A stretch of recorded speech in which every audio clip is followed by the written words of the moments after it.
Olá, muito boa tarde para você que nos assiste. O Consulta ao Doutor já está no ar.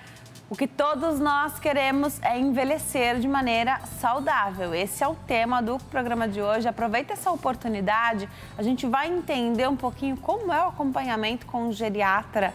Hoje a expectativa de vida aumentou, a nossa rotina de vida mudou demais. Antigamente falava assim, aposentadoria muito mais cedo e numa parada do trabalho após a aposentadoria. Hoje esse não é o cenário. Hoje a pessoa se aposenta, quando se aposenta, mas continua trabalhando, quer se sentir ativo, ativa. Quais são as preocupações hoje? Como é que a gente faz um acompanhamento da saúde como um todo ao longo da vida para envelhecer de maneira saudável? Como é que chega bem na terceira idade? Ligue para cá, faça a sua pergunta no 0 Operadora 11 3337 5886. Você também participa pela internet nas nossas redes sociais, tão fácil de participar. facebook.com/consulta ao doutor, facebook.com/Denise Luque, lá no meu Instagram, @Denise Luque, eu também espero a sua participação. Na última foto, você deixa um comentário sobre o programa que você está assistindo agora ou mande através das mensagens particulares. Mas não deixe de participar, que o programa vai ser muito esclarecedor, eu tenho certeza. Segue a nossa hashtag Consulta ao Doutor, uma maneira que a gente tem de te encontrar nas mais variadas redes sociais. Tira uma foto, faz uma selfie, conta pra gente o que você já aprendeu aqui no Consulta e marca a hashtag Consulta ao Doutor. Segue o perfil da HIT no Instagram, @TVHIT, e você já sabe, né? Tá fora de casa? Quer continuar acompanhando o programa? Você faz isso pelo YouTube, o canal é HIT TV. Depois de cada programa, os vídeos ficam disponíveis, que é para você ver e rever a hora em que você quiser. Hoje eu tenho o prazer de receber o médico geriatra, Dr. Norton Sayeg. Doutor, estou muito feliz de tê-lo aqui hoje. Muito obrigada por ter vindo. Prazer é meu, Denise. Prazer imenso de estar aqui com você e com os seus telespectadores.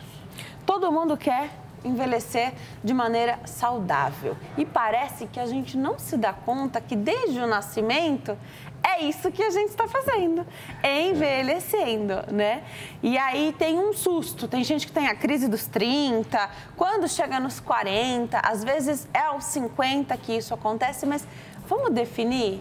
Tudo mudou, a nossa vida mudou, a rotina mudou, o trabalho mudou. Hoje as pessoas trabalham até mais tarde, né? Então, estão na sexta, na sétima década de vida e continuam trabalhando. Como é que define idoso nos dias de hoje, doutor? Infelizmente tem uma definição que precisa ser revista. Essa definição não é minha, é da Organização Mundial de Saúde, que define idoso em países pobres, chamados em desenvolvimento, a partir dos 60 anos de idade. Agora, nos países ricos, você só é idoso aos 65. Veja como o meio ambiente já interfere no padrão de qualidade do envelhecimento. Sim. Agora, isso precisa ser revisto. Hoje em dia, uma pessoa com 60 anos de idade no Brasil é uma pessoa ativa, participativa, tem as suas atividades na comunidade, continua trabalhando, espero que continue trabalhando por prazer e às vezes é por necessidade para poder complementar a renda, que é um dos fatores decisivos no envelhecimento saudável. Mas, Denise, tentando te responder assim de uma maneira muito simples para o público entender, a gente envelhece como viveu. Se você viveu uma vida regrada, uma vida com acompanhamento médico, uma vida com acesso à medicina, que é fácil falar, mas às vezes é difícil resolver num país como o nosso, por exemplo. Mas se você viveu controlando a sua vida, controlando a sua dieta, evitando hábitos nocivos como fumar, beber em excesso, o sedentarismo é uma doença, na realidade, que precisa ser combatido. E olha, não precisa de muita coisa, não. Andar 15, 20 minutos por mês, por vez, por dia, já está de bom tamanho, sabe? Não é aquela coisa de entrar na academia e ter que ficar malhando 4, 5 horas. Não existe isso. Se você se exercitar um pouquinho por dia, isso já vai fazer uma diferença na sua qualidade de vida. Gostei que você falou que a gente envelhece como viveu. né? É bom pensar nisso, né? Agora, o pensamento hoje da medicina está mais voltado a isso que você está falando. Um acompanhar com saúde. Hoje em dia, claro que não é todo médico ou todo serviço de saúde que trabalha dessa forma, mas hoje a gente consegue encontrar acompanhamento, não sei como era antes, mas eu sei que hoje a gente consegue. Qual é a sua queixa? Não, eu não tenho queixa. Eu não vim aqui porque eu estou com uma demanda, uma pendência, eu vim aqui fazer um acompanhamento. Hoje a gente consegue fazer isso com mais tranquilidade, né? Isso que você falou é super inteligente, porque veja, na consulta com um médico normal, com um médico que não é geriatra, a primeira pergunta que ele vai te fazer é: o que te trouxe aqui? O que você sente? E a partir da queixa, como nós chamamos, ele vai perguntar: e há quanto tempo? Esse é o médico que não é geriatra. O médico geriatra pergunta: como você vive? Que horas você acorda? O que você come no café da manhã? O que você faz? Você faz a sua toalete de manhã, você tira a camisola, tira o pijama, vai correr, vai andar um pouquinho, tem a sua agenda cheia. Que horas você faz um lanchinho, que horas você almoça, enfim. Você faz um screening, uma revisão do estilo de vida daquela pessoa para você poder, sim, estar interferindo nas coisas evidentes, básicas e que a grande maioria do público sabe, a grande maioria das pessoas sabe o que faz bem e o que faz mal. É que querem um reforço, querem que o médico confirme aquilo para eles. E isso é uma coisa altamente entendível. O que a gente tem que prestar atenção, Denise, e com muito cuidado, é que as doenças que atrapalham o envelhecimento são silenciosas, elas são traiçoeiras, elas não dão sintomas.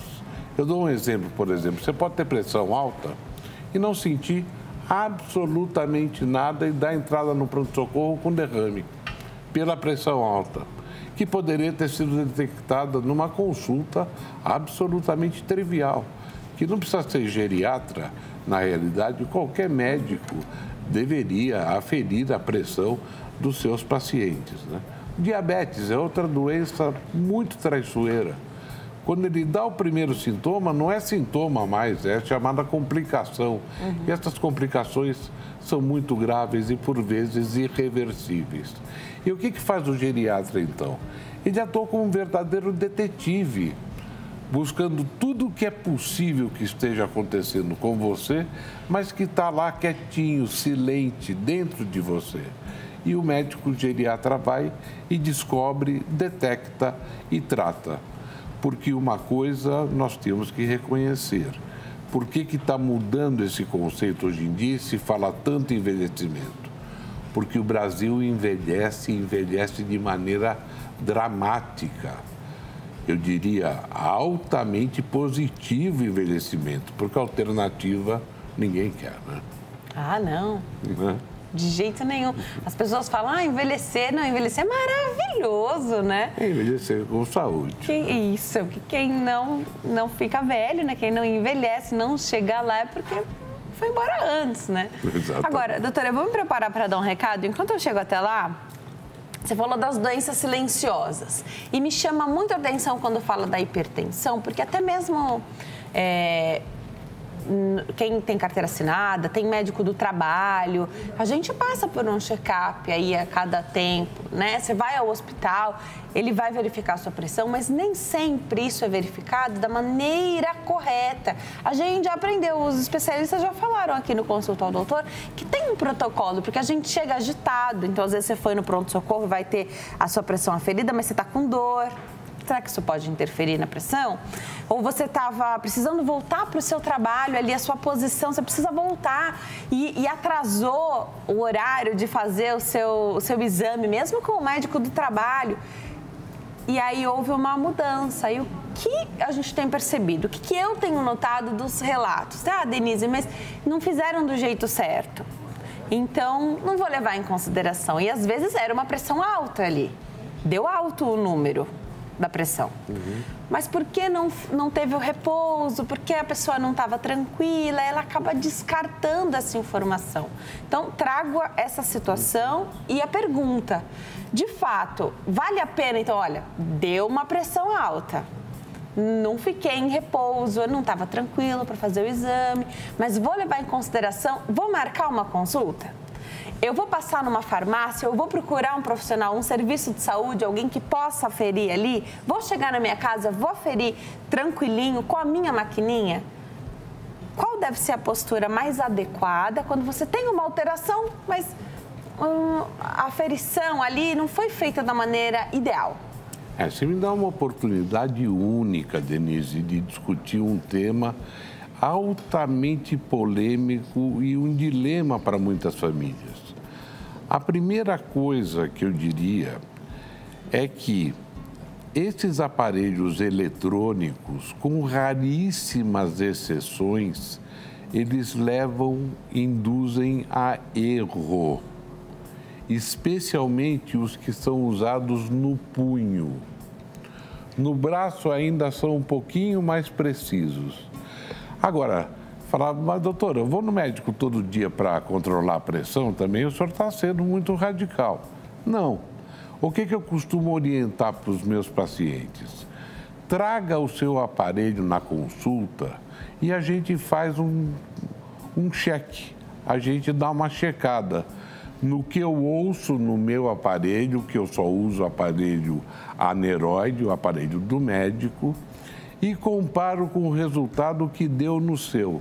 E eu já vi barbaridades, coisas absurdas, pessoas deixando de tomar remédio porque a pressão está baixa, ou ao contrário, aumentando a dose porque a pressão deu muito alta. Eu acho que é muito importante esse tipo de orientação. E a segunda orientação, verificada uma alteração na pressão, telefona para o seu médico. E essa é uma outra característica que o bom médico tem que ter. Ele tem que ser acessível. Se ele não for acessível, ele realmente não é um excelente médico. O excelente médico é aquele que te dá o telefone da casa dele e que te diz, me ligue nas 24 horas que eu vou ficar muito preocupado se eu não tiver informação correta de você do que, na realidade, você pensar que está me incomodando.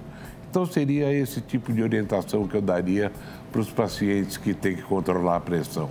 Aliás, que todo mundo deveria controlar pelo menos 3 vezes por ano. Adorei, doutor, que você fala dessa comunicação. Eu sou defensora do fácil acesso ao profissional de saúde, não só pela conveniência do paciente. Eu realmente acredito que isso traz segurança. Se nós temos uma relação de confiança, isso não traz só segurança para mim, com o paciente. Isso traz segurança para o médico que me acompanha, né? Para ele não me deixar na mão, para eu não passar no serviço de saúde e, de repente, não conseguir contar a minha história, não conseguir replicar tudo aquilo que você já acompanha há mais de 10, 20 anos. Assim a gente consegue ter um acompanhamento, inclusive familiar, é através dessa confiança, desse respeito. Quando você fala de uma alteração e fazer essa ligação para o médico, quando você tem esse contato, qual seria a maior orientação que você dá para o seu paciente? É ele aferir de novo? Fica em repouso? Tem algo para fazer? O paciente que já toma algum remédio, pode ser que ele necessite fazer um uso extra ali? Como é, doutor? Isso vai depender muito do nível pressórico que foi verificado. Porque quando, em algumas vezes, não na totalidade das vezes, mas em algumas vezes, a hipertensão gera sintomas. Ela pode gerar uma palpitação, o indivíduo sente o coração bater, o que não é uma coisa corriqueira. Ele pode sentir dor de cabeça, especialmente na parte de trás da cabeça, na nuca. Chama-se nucalgia em medicina. Ele pode se sentir, ele pode estar agitado, a gente vai perguntar se aconteceu alguma coisa. Às vezes, cafeína em excesso, café em excesso, em horários que a pessoa não está acostumada, tem certas pessoas que são muito sensíveis a isso. Enfim, aquela velha história de cada caso é um caso. E se for necessário, A gente dá orientação por telefone, sim, olha, tome meio comprimido disso, tome meio comprimido daquilo. E tem uma coisa interessante, meio anedótica, mas que é verdade, que tem a síndrome do avental branco, não sei se você já ouviu falar, que é aquele paciente que entra no consultório, a pressão dele sobe. E ele não é um paciente hipertenso. E ele não é hipertenso. O que a gente faz com esse tipo de paciente? Que ele já avisa muitas vezes, os idosos já avisam, doutor, eu cheguei no médico, minha pressão já sobe. O que a gente faz? A gente faz a consulta, conversa com o indivíduo, deixa ele mais tranquilo e quando percebe que ele está mais tranquilo, a gente afere de novo essa pressão para ter segurança de que você está orientando o paciente de uma maneira objetiva. Adorei, doutor, porque isso realmente acontece. Acontece outra coisa também quando a gente vai ao médico. Acabam os sintomas, muitas vezes. Muitas vezes a filha diz, a mamãe tem uma queixa de tal coisa e a mamãe diz, não tenho, não sinto absolutamente nada disso que você disse. Mas isso tudo faz parte do dia a dia. Sim. E a relação médico-paciente, que é fundamental, especialmente quando você está tratando de pessoas com mais idade. Perfeito. Doutor, nós já falamos então de uma doença silenciosa, que é a hipertensão. Chegou uma pergunta que achei muito interessante. Tem um exame. Às vezes a pessoa te fala alguns desses sintomas, mesmo sendo uma doença silenciosa, você contou que em alguns casos você pode ter dor de cabeça, dor na nuca, enfim. E a pessoa fala, mas é quando eu acordo, em horários em que não dá para você estar no médico. Tem exame para você fazer essa rotina e ir medindo a pressão às 24 horas? Impressionante o padrão da pergunta, é espetacular, eu agradeço muito ter essa oportunidade. Existe sim, e isso é muito mais frequente do que muita gente imagina. E existe um exame que você fica medindo a pressão 24 horas. Legal. E ela te dá um gráfico. E até nessas 24 horas tem um lugarzinho lá para você dizer, estava dormindo, né? Dormi de tal hora, tal hora. Faz um diário. Né? Um diário. Almocei, tomei café, fiz isso, fiz aquilo. E com isso você consegue cotejar, como nós chamamos, comparar a atividade que a pessoa estava desenvolvendo com os níveis da pressão. E com isso medicar com absoluta segurança. E olha, muitas vezes não é necessário medicamento. Você simplesmente controlar o sal da comida e voltar a ter uma atividade física, reduzir um pouquinho de peso, você pode ter um resultado espetacular no controle da pressão arterial sem os medicamentos. Porque se medicamento fosse bom, Denise, não vendia em drogaria, não era droga, né? Remédio é sempre o mínimo possível, na menor dose que for possível, mas desde que seja uma dose efetiva, evidentemente. Excelente. Já eu volto para saber, porque muitos idosos tomam muitos remédios. E eles acabam não sabendo, qualquer pessoa, não precisa nem ser o idoso. Se você não anotou, se você não tem esse conhecimento, você não sabe para que serve o remédio. A ponto de o médico de repente fala, olha, pode parar de tomar o remédio para pressão. E você não sabe qual que é o da pressão. Já você me fala se o médico geriatra pode ser esse médico que vai falar assim, traga todos para consulta. Porque aí eu vou te indicar, primeiro tem que tomar o da tireoide, depois a gente vai um protetor gástrico. Essa rotininha que no dia a dia, muitas vezes até em determinadas situações, nem é o idoso que cuida disso. Às vezes o filho ou um cuidador já deixou separado ali e não... Depois que você tira do blisterzinho, não dá para saber que remédio que é. Né? Já eu volto para a gente saber essa questão dos muitos remédios. Você falou de exame, perda de peso e sedentarismo. O idoso que nunca praticou atividade física, doutor, pode começar depois de 60, 70 anos? Você fala de uma caminhada diária de 15 minutos, isso é tão possível né? E algumas pessoas se sentem tão desencorajadas a fazer só os 15 minutos, porque vão ser só 15. Fala um pouquinho para animar quem está em casa e se dá para começar estando na terceira idade, enquanto eu chego ali para dar um recado, por favor, doutor. Pois não. É uma coisa que eu gostaria de lembrar, que essa desmotivação para fazer exercício físico muitas vezes está ligado com o estado emocional do paciente. Existe uma depressão aí mascarada que o médico com experiência acaba detectando e tratando essa depressão e automaticamente devolvendo ao indivíduo a vontade de fazer esse tipo de atividade. E explicando para ele quais são os benefícios, que os benefícios são imensos.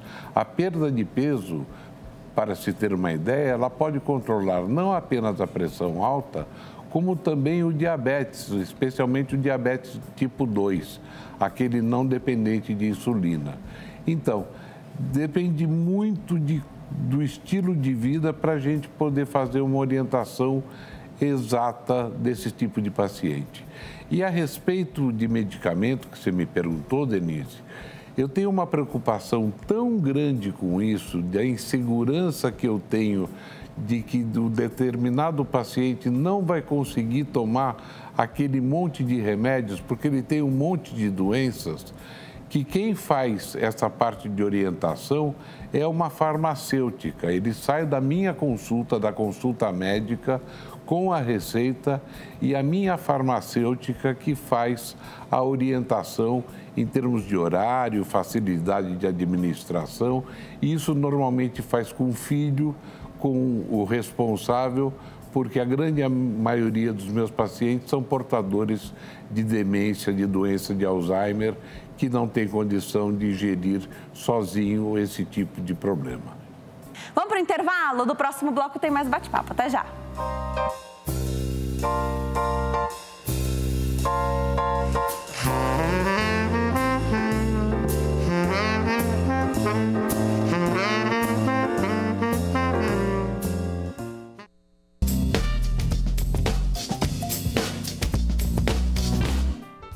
Nós estamos de volta hoje falando sobre o envelhecimento saudável, que é tudo o que a gente quer, né? Então aproveita essa oportunidade, liga para cá, faz sua pergunta 0 operadora 11 3337 5886, 3337 5886, também pelo facebook.com/consulta ao doutor, facebook.com/Denise Luque e lá no meu Instagram @Denise Luque. Volto a conversar com o Dr. Norton Sayeg, médico geriatra, aquele médico que a gente quer acompanhar a vida inteira, né? O médico que vai cuidar da família. Você falou que tem pacientes, doutor, que sofrem com algum tipo de demência senil. Hoje, o que a gente fala mais é o Alzheimer. Eu vou chegar para falar sobre isso também. Mas é importantíssimo que o idoso esteja acompanhado, não? Claro, sem dúvida nenhuma. Até porque o que a gente sempre pede para os familiares, independente da fase do Alzheimer, que tem várias fases.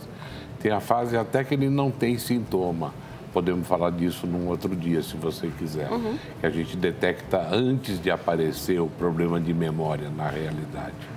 Mas, invariavelmente, a gente pede que esse paciente fique o mais independente possível. Ou seja, não faça o que ele pode fazer sozinho, menos tomar remédio. O remédio, sim, o remédio é fundamental, porque senão a gente acaba perdendo, né, esse recurso que é fundamental nessa doença trágica que é a doença de Alzheimer.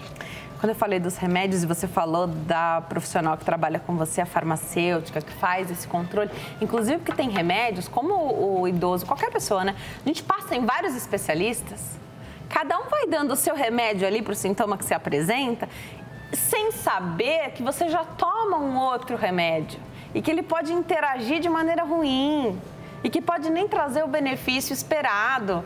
Então, é fundamental passar com uma farmacêutica, né? Antes da consulta, a farmacêutica já faz esse tipo de questionamento. Aí ela me passa todas essas informações, aplica um teste de memória, aplica um teste de depressão, aplica um teste que nós chamamos de teste do relógio, para ver se ele tem coordenação, principalmente chamamos de funções executivas, e aí passa comigo na consulta. Aí, passando comigo na consulta, eu convoco a farmacêutica até o meu consultório, nós conversamos ali na frente do paciente e ela se retira para outra sala para fazer as orientações finais para esse paciente sair com segurança e dando todos os telefones de contato da gente 24 horas, se necessário for. Perfeito. Legal isso, de passar os contatos sempre, eu falei, né? Dar segurança. Não é só para o paciente, não. É para o médico também, que acompanha a gente. Claro. Maria Aparecida ligou para cá, ela é de Alagoas, tem 64 anos. Catarina, só me confirma, ela é hipertensa ou hipotensa? Hipertensa. Toma remédio.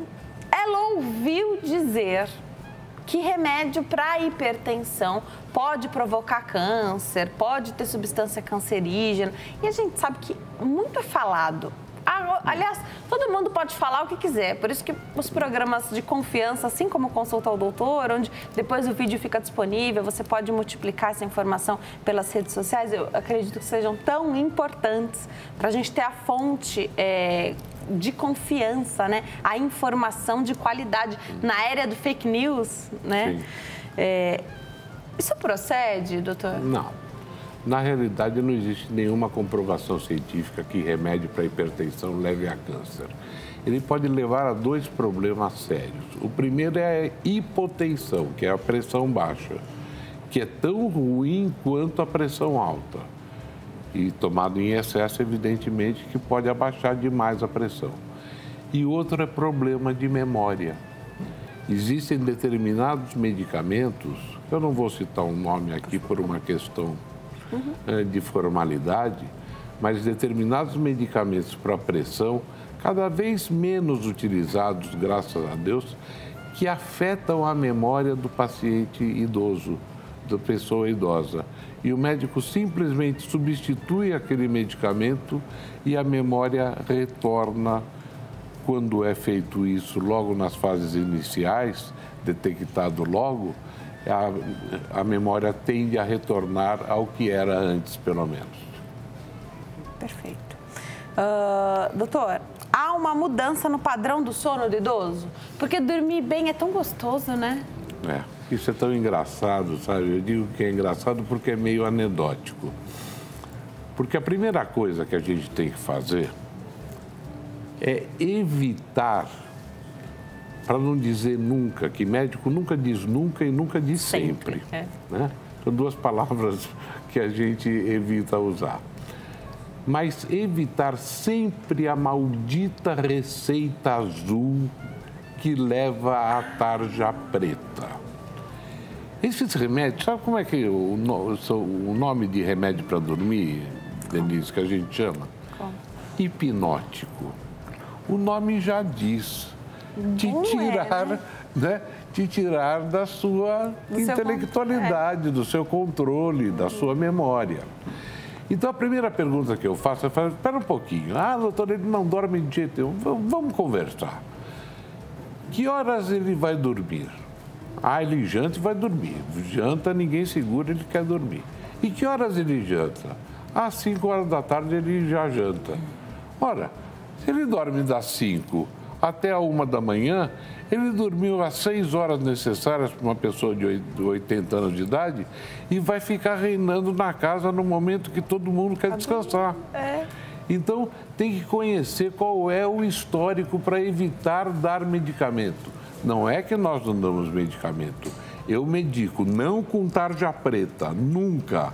Praticamente esse eu afirmo que é nunca. Perfeito. Mas existe alternativa, sim, para dar segurança. Agora, deixa dormir mais tarde, vem assistir televisão, tem tanto programa informativo hoje em dia. Não consegue fazer isso de uma vez? Vai fazendo meia hora por dia. Porque isso, a família que quer dormir. E mais. Você vai colocando meia hora por dia mais tarde. Para ele conseguir dormir de madrugada. Claro, né? Vai enganando no bom sentido. Sim, leva para dar uma volta, faz uma partida de baralho, porque o que acontece muito com pacientes, especialmente com Alzheimer, é que cuidadores contratados são contratados para ficar com ele à noite e eles que querem dormir. E o paciente já dormiu o que tinha que dormir. Ele vai ficar acordado. Então, você acha que a minha consciência vai permitir que eu medique esse paciente por essa razão? Não. Isso não é medicina. Perfeito. Doutor, então dá para mudar essa rotina para o sono ficar mais adequado. Agora, o idoso, eu vou colocar aqui um cenário que eu sempre recebo aqui as mensagens, que dorme cedo, mas 10 da noite, tá? Uma casa que funciona até 1 da manhã, ir dormir às 22, pode ser cedo para essa rotina familiar, mas ele acorda às 4h30, 5 horas. Sim. Ok, se ele está descansado, e geralmente eles estão. Sim. Tudo bem, vida normal. Vida normal. Vamos tentar gastar mais energia durante o dia para deixar ele um pouquinho mais cansado, para ter o sono mais reparador, inclusive. E repito, existem alternativas, sim, e nós passamos medicamento, mas apenas em último caso, quando as medidas não farmacológicas fracassam. Tem telespectador na linha. Vamos atender o José? Fala conosco aqui de São Paulo. Oi, José, tudo bem? Boa tarde. Boa tarde. Seja bem-vindo ao Consulta ao Doutor. Fica à vontade, pode contar um pouquinho da sua história, fazer perguntas se tiver. Ah, legal. Fico no telefone, né? Pode falar, José, a gente já está ao vivo. Pode falar. Para você e para os teus entes queridos, o 2019, cheio de saúde, felicidade, amor e alegria. Bem, obrigada, José. Ah, tá. Pode me chamar de Vasco, meu apelido é Vasco. Quantos anos você tem? 92. 92. Como que é mais ou menos a sua rotina? Você faz atividade Eu física? tenho 92 anos.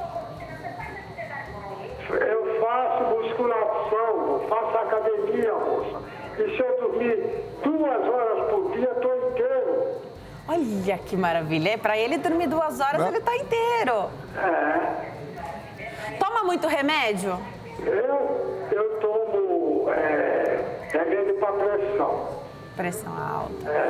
Faz um acompanhamento assim como o Dr. Norton contou aqui pra gente? Eu tenho 3 médicos, uma cardiologista, meu coração eu fiz agora no hemograma, está excelente, viu?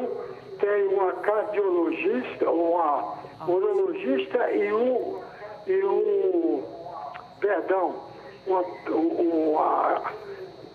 uma cardiologista, uma médica de gente idosa e um urologista. Maravilha. A minha pressão é excelente, às vezes o exame, eu faço um exame de próstata, de bexiga, tudo, está melhor do que o anterior. O médico fica bobo. Que maravilha, José. Obrigada por ter ligado, viu? Uma satisfação ter a sua confiança aqui no Consulta ao Doutor. Um abração para você. Muito obrigada. Continue nos assistindo. Parabéns. Merece os parabéns, viu? Merece os parabéns. Doutor, vamos falar um pouquinho. 92 anos, musculação que despontou como uma atividade que ajuda a fortalecer os ossos, inclusive, né? Veja, à medida que nós envelhecemos, nós vamos trocando a nossa massa nobre, que são os músculos, pela massa não nobre, que é a gordura. Por isso que existe uma tendência, depois de uma determinada idade, a ganhar peso. E a musculação preserva isso, ou diminui essa perda de massa nobre. Só que é importantíssimo avisar para a população que musculação é um complemento da atividade física, que o fundamental é a atividade aeróbica. Esse senhor, provavelmente, ele falou em musculação porque é o que chama mais atenção, mas ele deve fazer alguma atividade aeróbica, além como disso, com certeza, caminhar, um pouquinho parece de muito bicicleta, ativo, né? alguma coisa assim. E o que me deixou assim interessado no caso do seu Vasco, como ele prefere ser chamado, é a memória, a articulação, a facilidade que ele tem de coordenar os pensamentos. Por que isso que eu queria te contar, Denise? Não queria sair daqui sem falar desse jargão. Por favor. De que é normal perder memória à medida que nós envelhecemos. Isso é uma bobagem. Isso é um insulto. Isso não existe, minha gente. Não é normal coisa nenhuma. É comum. Mas é tão comum que as pessoas confundem normal com comum. E não é porque é comum que ela passa a ser normal. Então, notou perda de memória, notou distúrbio de comportamento, mostrou apatia, mostrou desinteresse com a vida, procura seu médico de confiança que isso tem tratamento. Então, eu queria deixar isso muito claro com a oportunidade simpaticíssima que você me dá aqui com a sua presença, Denise. Já volto para a gente falar mais sobre isso, tá? Porque às vezes a família acha que é normal e não leva. Ah, mas isso é da idade, olha, 90 anos. Olha lá. Isso, exatamente. A gente teve um telespectador que ligou para cá, consegue concentrar ali toda a sua articulação, né? Tá maravilhoso. Já eu volto, a gente fala mais sobre isso. A gente sabe que a suplementação é super importante, a gente fala mais pra frente sobre isso, já eu vou dar meu recadinho, mas doutor, é importante que a família, que a família possa estar junto na consulta, né? Que a família acompanhe e que a família não vá marginalizando esse idoso com o passar do tempo, porque muitas pessoas falam, né, sobre ser necessário, ser fundamental, e quando você chega na terceira idade, o que muita gente fala é que é difícil você ser cuidado e amado quando você não tem mais aquela função. Então, já que você está idoso, você não pode mais cuidar do meu filho, então eu não deixo você conviver com o meu filho. Já eu volto para a gente falar um pouquinho disso, que é triste, mas que acontece em muitos lares, onde o idoso vai se sentindo cada vez mais desnecessário naquele núcleo. Já a gente fala sobre isso. Volto a falar agora um pouquinho com você sobre esse movimento que às vezes acontece nas famílias, onde os idosos vão se sentindo, e eles falam isso, viu? Desnecessários naquele núcleo, né? O acompanhamento médico, levar esse idoso, acompanhar, saber que essa perda de memória não é normal, como você bem disse. Aliás, foi lindo o que você falou, né? As pessoas costumam abraçar as situações e achar que é normal, que tudo é da idade, né? Olha, as pesquisas mostram que a gente vai viver cada vez mais. Não dá para abraçar essas condições e achar que é normal. A gente está esperando o quê, então, né? Então, Denise, você me dá uma oportunidade até de reforçar isso daqui com uma historinha muito rápida de uma senhora com 85 anos de idade, ativa, que frequenta a igreja, que participa de movimentos voluntários. Ela começa a ter uma dor no joelho direito que a impede de exercer as funções que ela exercia antes. Ela não consegue mais se movimentar. E ela vai buscar um médico, vai procurar o médico e vai com a filha. E o médico examina e diz: minha senhora, que idade a senhora tem? E ela fala: 85 anos de idade. Fala: minha senhora, com 85 anos de idade, doer o joelho é uma coisa normal, né? Ela falou: engraçado, doutor, o meu joelho esquerdo tem a mesma idade e não dói. Adorei. Né? Então, é isso que a gente tem que ver. A pior coisa no envelhecimento é perder a independência. Isso. quando você passa a depender de outras pessoas. É claro que para ir ao médico, leva a filha com uma orientação, é um apoio. Carinho, né? Mas eu costumo conversar muito, quando há possibilidade mental disso, com o paciente. Porque eu já tive paciente que me chamou a atenção. Paciente sozinho? Paciente sozinho, muitas vezes, quando ele quer. É ele que manda. Perfeito. E já teve paciente que me chamou a atenção. Eu falei, doutor, eu estou aqui, viu? O senhor está perguntando tudo para minha filha, mas eu estou aqui querendo falar alguma coisa. E a gente aprende todo dia, né? Sim. A gente nunca sabe tudo. Ainda bem. Então, a independência, se ela quer lavar prato, deixa ela lavar prato. Se ela quer ajudar na cozinha, deixa ajudar na cozinha. Toma os cuidados normais de uma pessoa frágil, uma pessoa que já tem um problema de visão ou de audição. Tome os devidos cuidados de segurança, mas não limite essa pessoa. Não fique mimando demais, deixando ela sentadinha o dia inteiro no sofá, porque isso não traz saúde para ninguém. Perfeito. Tem um tema, não necessariamente ele vem com a terceira idade, hoje muitas mulheres se queixam disso muitíssimo antes, mas é algo que pode acontecer, acontece mais com as mulheres, que é a perda urinária. Esse é o assunto que muitas vezes pode ser pedido para falar sozinho, porque o que os especialistas contam aqui é que muitas vezes a mulher tem a perda urinária, está incontinente de alguma maneira, tem incontinência urinária, mas ela nem fala para o médico. Então há um constrangimento muito grande. Eu acredito que com o idoso isso possa acontecer da mesma forma, né? Sem dúvida nenhuma. Isso é uma queixa frequente, extremamente limitante do ponto de vista social. Você convida para ir num restaurante, por exemplo, e ela fica fazendo a conta. Será que tem um banheiro próximo? Será que eu vou conseguir chegar no banheiro? E tem um detalhe. Evidentemente que essa geração, hoje em dia, de uma senhora com 90, 80, 90 anos de idade, são gerações que não tiveram uma assistência ao parto muito boa. E esses partos traumáticos feitos em casas, muitas vezes sem assistência, podem levar a problemas urinários na velhice, sim.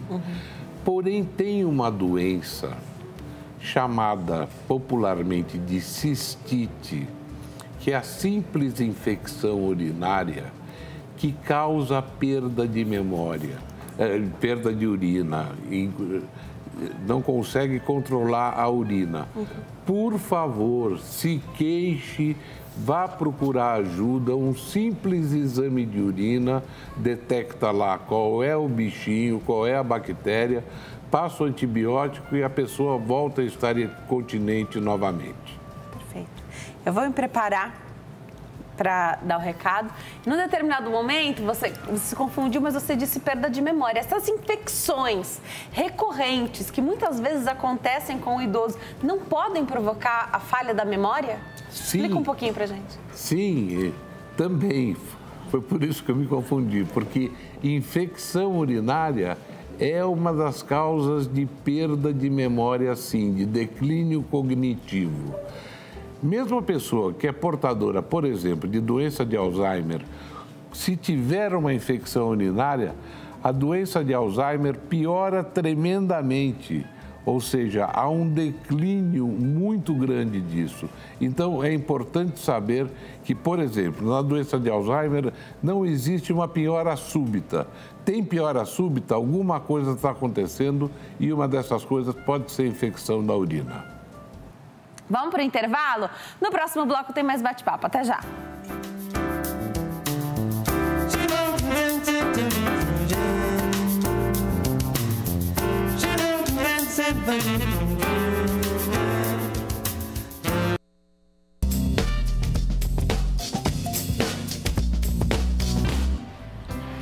Nós estamos de volta. Hoje o Consulta ao Doutor fala sobre esse envelhecimento saudável que é tudo o que a gente quer. Como fazer isso com segurança, né? Fazer esse acompanhamento.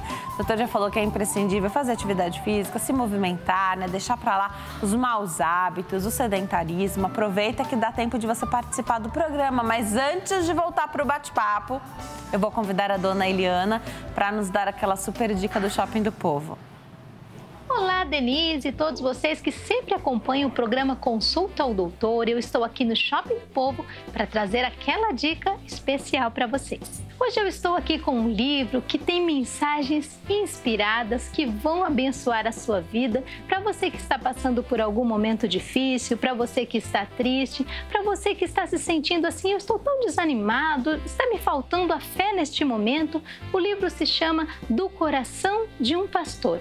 Ele traz várias mensagens que eu tenho certeza que vão abençoar a sua vida, que vão mudar aquilo que você está sentindo neste momento. Se você está precisando desta boa palavra de Deus, pode ler este livro porque ele tem vários versículos e uma excelente explicação para várias situações da sua vida. E esse livro está aqui conosco no Shopping do Povo, na Avenida São João, no número 815, próxima à Estação República do Metrô, mas você também encontra no nosso site spovo.com.br ou pelo Televendas 0 Prestadora 21 2141 5100. E é isso aí, Denise, essa foi a nossa dica de hoje. Espero você aqui no Shopping do Povo e todos os telespectadores também.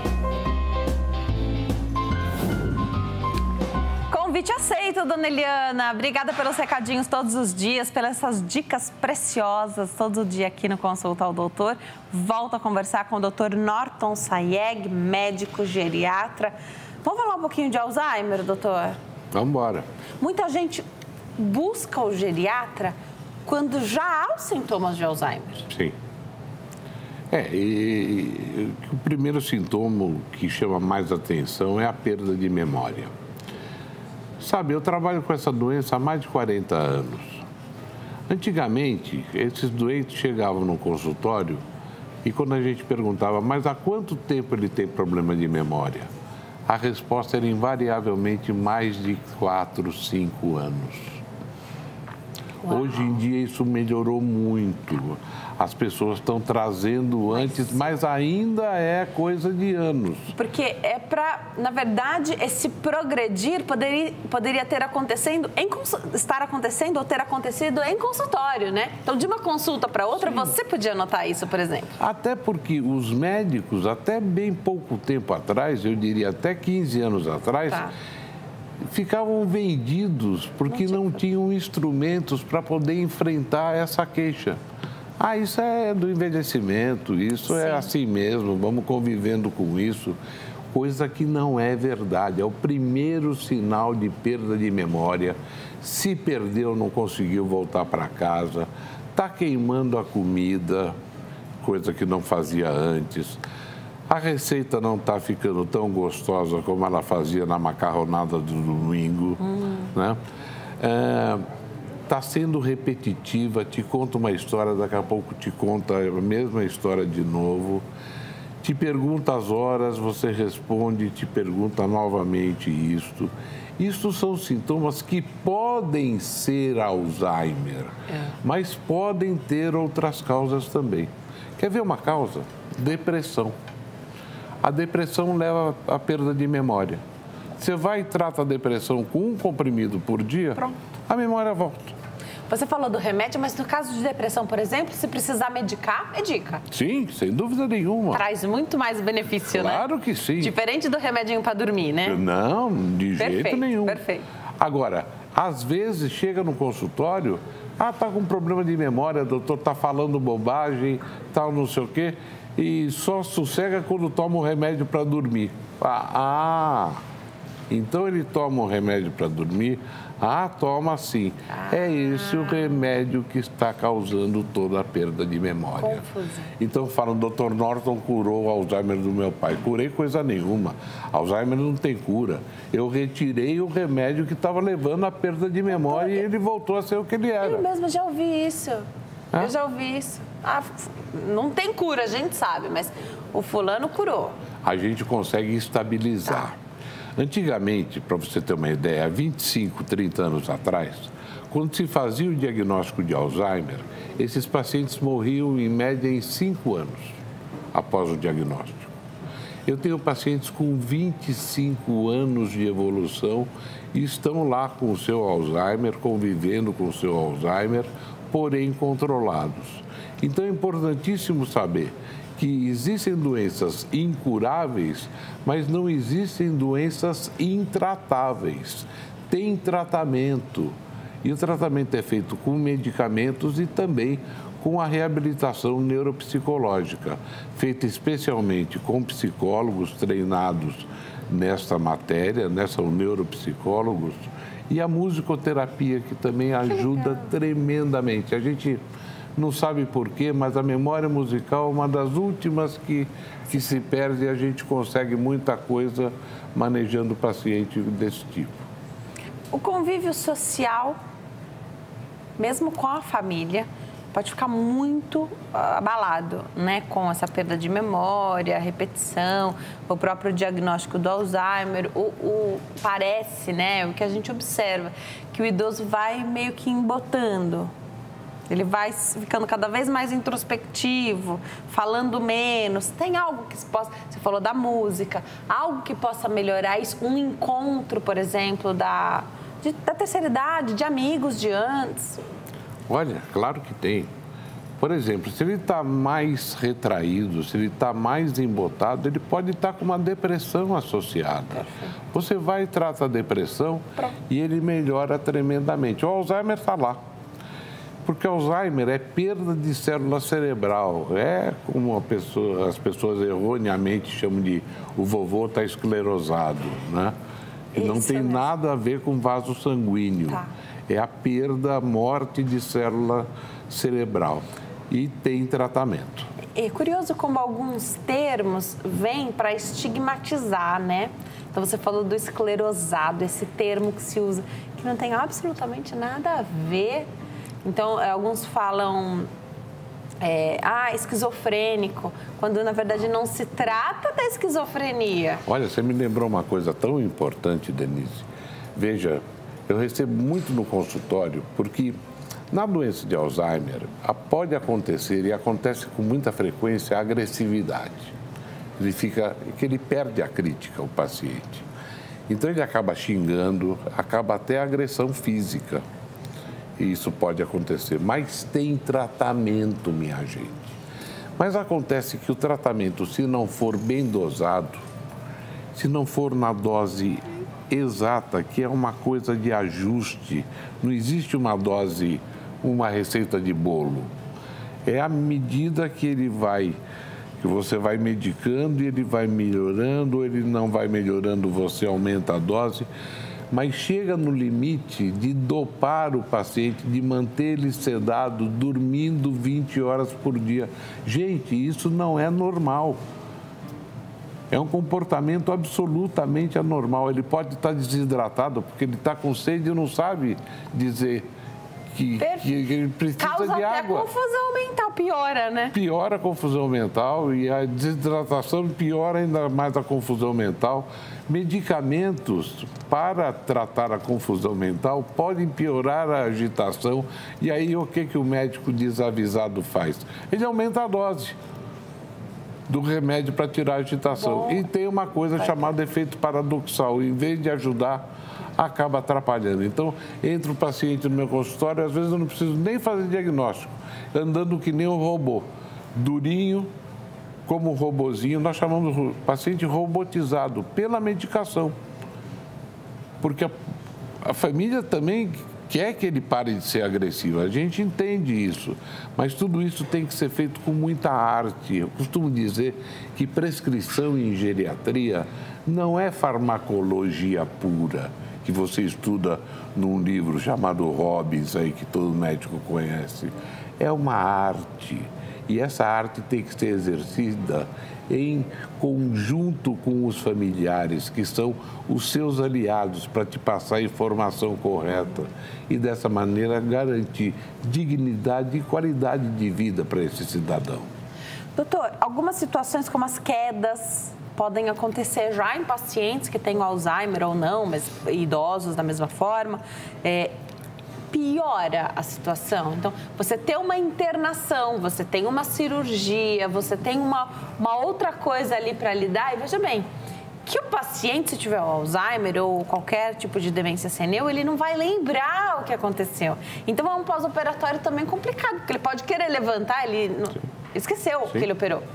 E ele vai ficar muito confuso, né? Mas falando em queda, a casa é uma verdadeira armadilha cheia de pequenas inseguranças. Então, você vai notar na sua casa hoje, Denise, quando você voltar para casa, abre a porta e fala, espera um pouquinho, deixa eu entender o meu ambiente aqui.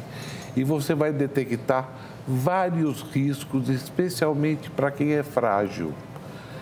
É o maldito tapetinho do lado da cama, que funciona como um skate para o idoso, que levanta à noite para urinar, que ele tem necessidade.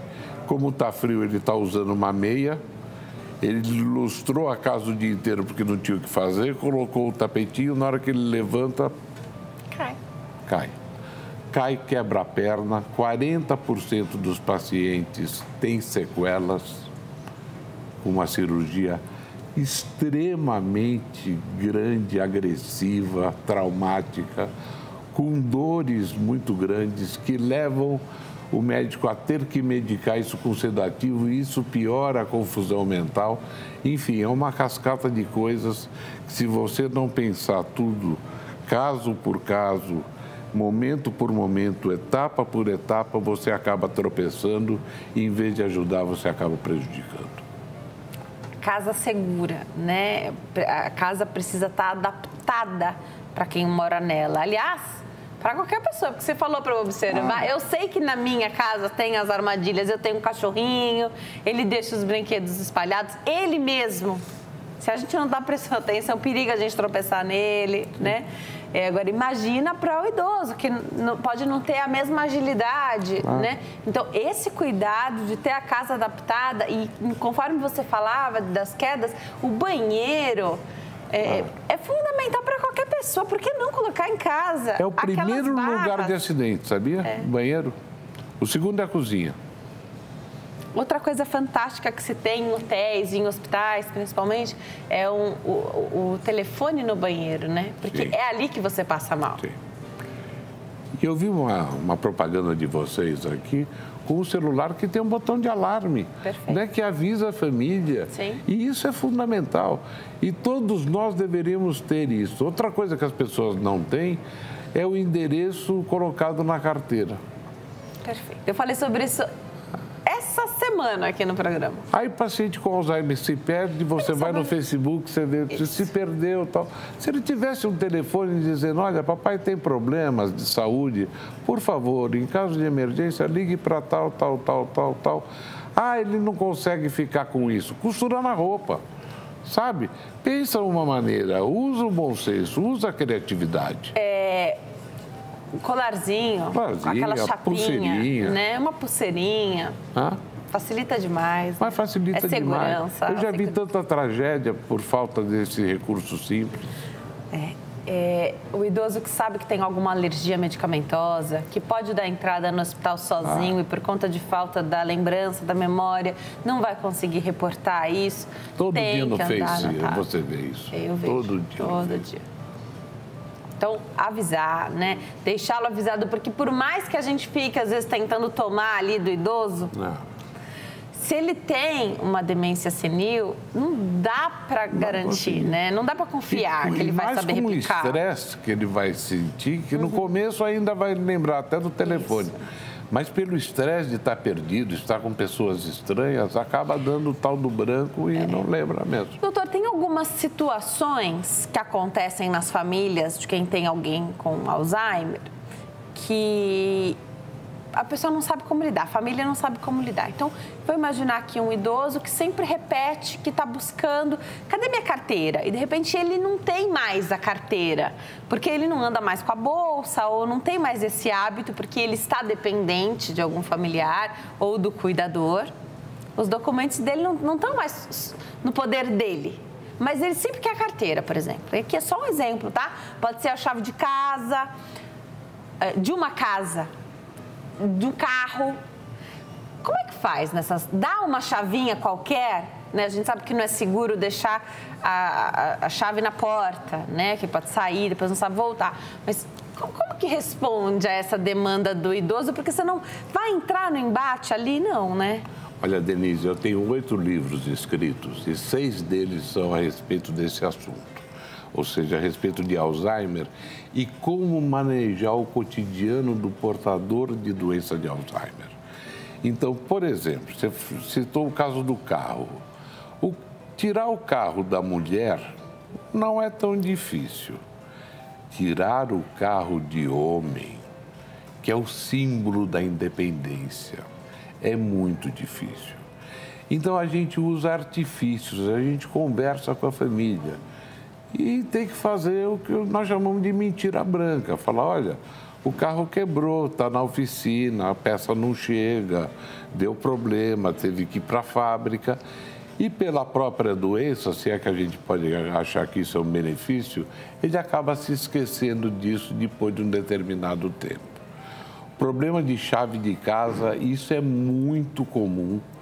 E não custa nada você dar uma chave que não sirva para nada, entendeu? Pelo menos você substitui. Problema de dinheiro, eu já vi.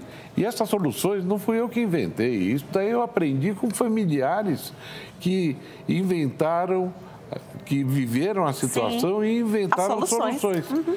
Por exemplo, queria dinheiro. A moça foi numa loja aí que vende notas antigas, que não tem mais valor nenhum, em réis, e deu um bolo de dinheiro para ele, mas que não tem valor nominal nenhum. E ele ficou super satisfeito, contente com isso. Parece que acalma, então, né? Eu tenho um site na internet, se você me permitir, por favor. Que é alzheimermed.com.br, que tem as informações desde as mais científicas a respeito da doença, até um capítulo totalmente voltado para como cuidar do paciente em casa. Que maravilha. Até como dar banho, até como orientar aqueles pacientes que não querem tomar banho de jeito nenhum. Então, tem algumas histórias engraçadas, né, anedóticas, mas, ao mesmo tempo, ilustrativas, e eu espero que possa ajudar de alguma maneira. Então, é alzheimermed.com.br. Se você não conseguiu anotar, me pergunta lá nas redes sociais que eu passo. Informação nunca é demais, né, doutor? Nunca é demais. Tudo que a gente puder agregar, e essa troca também das famílias, né? Como elas resolveram os problemas que deram origem até a um livro seu, né? Como, por que não, né, fazer essa troca? Não só os livros, né? Porque são 6 livros escritos. Mas eu fundei a Associação Brasileira de Alzheimer para os familiares. Foi uma ONG, né? Não tem finalidade lucrativa. Eu fundei para passar para os familiares. Graças a Deus, hoje em dia é um sucesso, organizado em todas as grandes cidades de São Paulo e do Brasil, na realidade, onde eles passam palestras informativas e as pessoas trocam informações. O que eu costumo dizer, eu inventei aí um binômio, que a solução para a doença de Alzheimer é solidariedade com informação correta. São essas duas coisas que fazem a diferença na qualidade que você vai dar no tratamento dessa doença, que não deixa de ser uma tragédia. Quem está em casa pode te mandar o e-mail? Claro que sim. Então é nortonsaieg@uol.com.br. nortonsaieg@uol.com.br. E tem um telefone que é 11 97299-1494. 97299-1494. É um telefone de WhatsApp que você entra em contato também. É o meu telefone. Perfeito. Ok? Perfeito. Doutor, eu adorei. Nós já conversamos aqui durante o intervalo. Você está mais do que convidado a voltar. Obrigado. É tudo que a gente quer, envelhecer bem, né? Da próxima vez, se puder, traga os livros para a gente mostrar e falar também um pouquinho sobre eles. E a gente fala mais sobre a ONG também, do Alzheimer. Vou ficar feliz de poder divulgar esse trabalho seu também. Obrigada, viu, doutor? Eu que agradeço. Foi um prazer, um privilégio estar aqui com você. O privilégio foi meu de poder te entrevistar, viu, doutor? Muito obrigada, foi muito fácil. Obrigado. Aprendi muito aqui hoje. Eu Obrigada, também. viu? Muito boa tarde para você. Sensacional, né? Você adorou? Sobre qual tema você quer que o doutor fale da próxima vez que ele estiver aqui? Porque ele vai voltar e não vai demorar, tá bom? Fiquem com Deus, aproveitem demais o final de semana, curtam a família. Te vejo na segunda. Tchau!